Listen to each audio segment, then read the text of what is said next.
பாட்டு எங்கேயோ கேட்ட மாதிரி இருக்குல்ல? ஆமா. ரீசென்ட் டைம்ல சோசியல் மீடியால ரொம்ப ட்ரெண்டிங்ல ஓடிட்டு இருக்கு. இந்த பாட்டு பழைய பாட்டு தான். எதனால ட்ரெண்டிங்ல ஓடிட்டு இருக்கு அப்படின்னு பார்த்தீங்கன்னா, அந்த பாடல்ல வரக்கூடிய கேப்டன் விஜயகாந்த் அவர்களோட பசங்க 2 பேரும் தான். ஸோ அவங்கனால தான் இந்த பாட்டு மறுபடியும் ட்ரெண்டிங்ல ஓடிட்டு இருக்கு. கேப்டன் விஜயகாந்த் வந்து அவர் மறைந்து 1 வருஷம் ஆச்சு. அவர் மறைவுக்கு ஒரு மிகப்பெரிய கூட்டமே வந்தது. இப்போ 1 வருஷத்துக்கு அப்புறமும் கிட்டத்தட்ட அதுக்கு ஈக்குவலான கூட்டம் இப்பயும் போறாங்க. நெறைய பேர் மாலை போட்டு போறாங்க, இருமுடி கட்டி போறாங்க, விரதம் இருந்து போறாங்க. இந்த மாரி நெறைய விஷயங்கள் வந்து நம்ம சோசியல் மீடியால பார்க்குறோம். நல்ல விஷயம் தான்.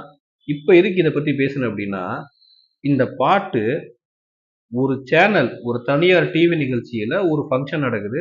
அந்த ஃபங்ஷன்ல அவரு கேப்டன் அவர்களோட பசங்க 2 பேருமே பார்ட்டிசிபேட் பண்ணாங்க. அதுல 2வது பையன அந்த பாட்டுக்கு ரீல் மாரி பண்ண சொல்லி அத ட்ரெண்ட் ஆக்குனாங்க. அதனால தான் இப்ப அது ரொம்ப ட்ரெண்ட் ஆயிட்டு போகுது. அத YouTubeல ஷேர் பண்ணி நெறைய பேர் வந்து பார்த்தீங்கன்னா, நெறைய வியூஸ் எல்லாம் வாங்கிட்டு போறாங்க. வைரலா போயிட்டு இருக்கு. எதுக்குடா அத பத்தி சொல்றேன்னா, அவர் இருக்கிறப்ப அதே சேனல்ல தான் அவங்க காமெடி நிகழ்ச்சியில பூரா அவர் பேசுற மாடுலேஷன வச்சு பயங்கரமா டிஆர்பி ஏத்திட்டு போனாங்க. நெறைய பேர், அவங்க மட்டும் கிடையாது.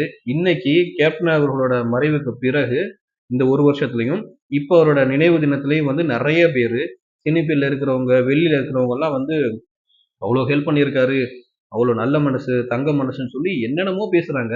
ஆனா நீங்க எல்லாம் அவர ட்ரோல் மெட்டீரியலா யூஸ் பண்ணிட்டு இருக்கிறப்ப எங்கடா போனீங்க? வெளியில இருந்து அவர் யாருன்னே தெரியாம ட்ரோல் பண்ணவங்கள விட, கூடவே இருந்துட்டு அவர எல்லாரும் அசிங்கப்படுத்துறப்ப வாய மூடிட்டு இருந்த நீங்க தான்டா அக்யூஸ்டு. இந்த டிவி சேனல கூட நான் ஒரு விஷயத்துல ஏத்துக்குவேங்க. ஏன் அப்டின்னா, அவன் டிஆர்பிக்கு என்னமோ பண்ணிட்டான். சரி ஓகே. அது விஜயகாந்த் அவர்கள் இருக்கும்போதே தான் பண்ணான். அதுவும் சரி ஓகே. பெருந்தன்மையா அவங்க பசங்களும் போறாங்க. ஓகே. பட் அவருக்கு ட்ரிபியூட்ன்னு ஒரு பாடல் பண்ணாங்க இல்லையா? அந்த ஒரு விஷயத்துல வந்து அந்த பாட்டுக்கு ஏத்த மாரி அவங்கள அந்த குழந்தைங்கள பாட வச்சு, அவருக்கு ஏத்த மாரி ஒரு பாடல செலக்ட் பண்ணி, அவருக்காகவே எழுதின வரிகள் மாரி வச்சு, அந்த குழந்தைங்கள பாட வச்சு, அது ஒரு மாரி கொண்டு போனாங்க.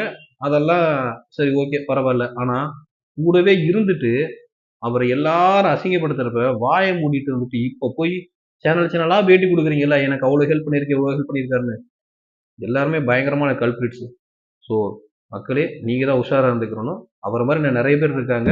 எல்லாரையும் ட்ரோல் இன்றைக்கும் மெட்டீரியல் யூஸ் பண்ணிட்டு இருக்காங்க. என்றைக்கும் நம்ம தான் நீ யாரு நல்லவங்க எங்கள் கெட்டவங்கன்னு பார்த்து இருக்கணும். நெஞ்சத்தில் அன்புக்கும் பண்புக்கும் நீ அந்த சொர்க்கத்தில் மன்னவன் காவிய நாயகனே என் உயிர் தேசத்து காவலனே வாடிய பூமியில் கார்முகிலாய் மழை தூவிடும் உன் புகழ் வாழியவே.